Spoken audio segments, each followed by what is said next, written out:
안녕하세요. 안녕하세요. 예, 오늘도 굉장히 더운데 잘 지내셨는지 궁금하네요. 오늘 저희가 함께 볼 책은 그리고 모든 것이 변했다라는 책입니다.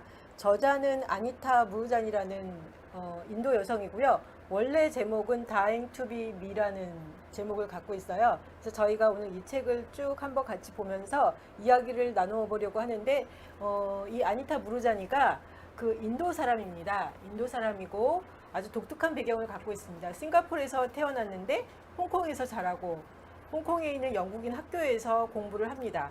그렇지만 인도 태생이고 부모님이 인도 사람이었기 때문에 굉장히 가부장적이고 힌두적인 힌두교 그 문화 배경에서 자랐습니다. 근데 이 여인이 2002년 4월에 임파선 암이 발견이 됩니다. 임파선 암이 발견돼서 4년간 암 투병을 하고 2006년 2월 2일에 자그마치 30시간 동안 이제 죽었다라고 사람들이 다 생각을 했어요. 그래서 임사 체험을 하게 되는데 그 임사 체험을 통해서 이 여인이 그 임사 체험을 하고 깨어난 다음에 완전히 그 삶에 대한 관점 자체가 바뀝니다. 그래서 그녀가 가지고 있던 삶에 대한 존재에 대한 우주에 대한 그런 관점이 근본적으로 변했고, 제가 이 책이 굉장히 인상적이었던 거는 또 이제 여성이 영성에 관한 그 자기에 관해서 이야기를 해서 이렇게 동감이 가는 부분이 굉장히 많았습니다. 네. 그래서 이 책을 통해서 뭐 저도 생각하는 거, 그다음에 또 박민환 선생님이 생각하는 것들을 좀 같이 이야기해보는 시간을 갖겠습니다.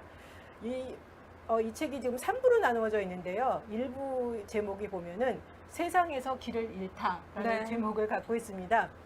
그래서 아니타가 성인이 되고 결혼하고 임파선 암이라는 감옥에 gat히게 되는 그 과정에 대해서 아주 솔직하게 이야기를 하고 있습니다. 네네. 그 일부 읽으시면서 좀 네네. 인상적인 부분 있으시면 좀 이야기해 주시면 좋을 것 같아요. 여기서 이제 그 89페이지에서 그 이야기를 하고 있더라고요. 암이란 그저 단어일 뿐이네. 두려움을 만들어내는 단어일 뿐이네. 라는 이야기 했었거든요. 그리고 예. 다른 어떤 것이 아니라 이제 몸의 균형을 맞추는 것에 집중하라 라고 이제 이야기를 했다라는 것을 아니타 선생님이 들었다라고 이야기를 하는 걸 들으면서 네. 두려움이라는 것이 무엇인가에 대해서 고민을 해보게 된 거예요. 네. 세상에서 길을 잃어버렸다라는 제목하고 연관되어서 이 사람이 왜 세상에서 길을 잃어버렸다라고 이야기를 했을까라고 그 고민을 하다 보니까 어디로 가야 될지 그리고 어떻게 살아야 될지 여태까지 이 사람도 되게 열심히 살아왔던 사람이잖아요. 인도 그렇죠. 여성스럽지 않게 되게 강하고 자기 예, 주장적이고 예, 예. 자기 삶을 추구하고 살았었는데 예. 갑자기 임파선 암이라는 그 체험에 들어가면서 예. 여태까지 살아온 나는 누구인가에 예. 대해서 고민이 시작되었고 그것이 이제 두려움으로 변한 것이 아닌가라는 생각이 들더라고요. 예. 그 하이데거는 그 얘기 했었거든요. 두려움이라는 것이 무엇이냐. 본래적 자기에서 이제 회피하는 것이다라고 이야기를 해요. 네. 원래 어쩌면 이 사람은 그렇게 살고 싶지 않았는데 이제 그렇게 살아야만 되는 이제 자신의 모습에서 도망가고 싶지 않았었을까. 그게 이제 뭐 물론 이제 이거는 그 뭐 병리학적인 개념은 아니지만 이 책에서 서술하는 대로 그 두려움 자체가 이 사람으로 하여금 암이라는 것을 만나게 하지 않았었을까라는 생각을 하게 되었었죠. 사실 보면 이제 암이라는 것 이제 저도 이제 암 환자들을 많이 만났었거든요. 만나보면서 네네네 신방을 가니까요. 가서 만나보면 그분들이 하는 소리가 정말 암이라는 병 때문에 죽는 사람은 생각보다 별로 없다라고 이야기를 해요. 그냥 뭐 때문에 죽나요? 암이라는 그 단어에 대한 중압감, 네. 두려움. 이미 죽은 거지. 그 그렇죠. 소리를 듣고. 당신은 암입니다. 그게 사형 선고처럼 느껴진대요. 그래서 보면 이제 의사들이 이야기할 때 밥 잘 먹으라 막 이야기를 하는데 이미 나는 암인데 밥이 잘 안 넘어간다라는 거죠.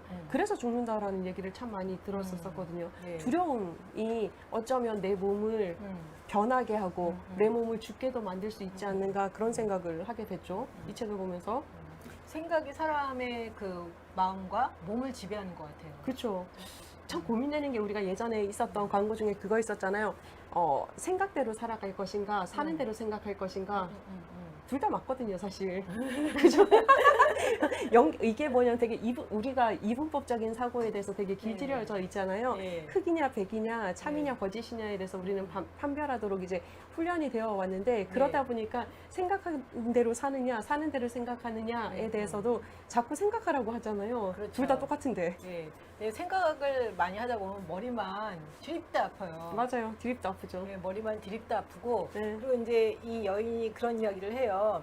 그 자기가 암에 걸린 다음부터는 자기 삶을 사는 게 아니라 네. 암 환자로서의 삶을 사는 거죠. 그러니까요. 예. 거기에 맞춰서 살아간다라고 표현하잖아요. 예. 그 차트에 맞춰서 자기가 살아간다. 예. 놀라웠죠. 그래서 어느 순간 자기가 이제 암에 걸린 걸 알게 되면서 네. 그 전까지의 삶은 다 사라지고 모든 것이 네. 암을 극복하기 위한 그 네. 암을 위한 삶을 네네. 이렇게 가는 걸 보면서 아 진짜 사람이 이럴 수 있구나라는 생각이 그쵸, 들더라고요. 그쵸. 예. 예. 놀랍죠. 예, 그래서 저는 일부 보면서 참 그 자신의 그 삶에 대해서 아주 진솔하게 이야기를 하고 있는데 네네. 이 여인이 아까 말씀드린 것처럼 인도 네네. 여성이지만 굉장히 다양한 문화권에서 그 아시아 문화권에서 그렇지만 아시아 문화권이지만 또 굉장히 다르잖아요. 네, 맞아요. 싱가포르와 홍콩에서 음. 자라고 또한 홍콩에서 영국인 학교를 다니면서 네, 맞아요. 인종차별도 많이 당해요. 네네, 그쵸. 예, 그래서 뭐 그 약간 피부색이 다른 그것도 이제 여학생이 영국인 학교에 오니까 그것 때문에 굉장히 이제 왕따도 많이 당하고 네. 그것 때문에 이제 두려움도 많이 생기고 그래서 삶의 모든 것들이 또 집에 가면은 여자는 그냥 졸업하면 고등학교 졸업하면 좋은 남자 짝지어준. 만나서 결혼하면 된다 이렇게 이야기를 하니까 자기는 네. 대학 가고 싶고 하고 싶은 일들이 많은데 네. 그 모든 것들이 허용이 안 되는 네. 이런 거를 통해서 이 여성이 굉장히 스트레스도 많이 받고 그리고 항상 그 생각을 많이 했다고 그러더라고요. 나는 어떻게 하면 다른 사람한테 피해를 안 줄 것인가. 이렇게 했을 그러니까요. 때 저 사람이 나를 좋아할까 안 좋아할까 끊임없이 네, 맞아요. 그런 것들 때문에 우리의 삶이 많이 위축되고 힘들지 네. 않았나라는 생각을 하고 그 결론으로 이 여성이 세상에서 어떻게 보면 길도 잃고 몸에 이제 암이 퍼지면서 굉장히 어려움을 겪는 그러한 장면들이 나오고 있습니다.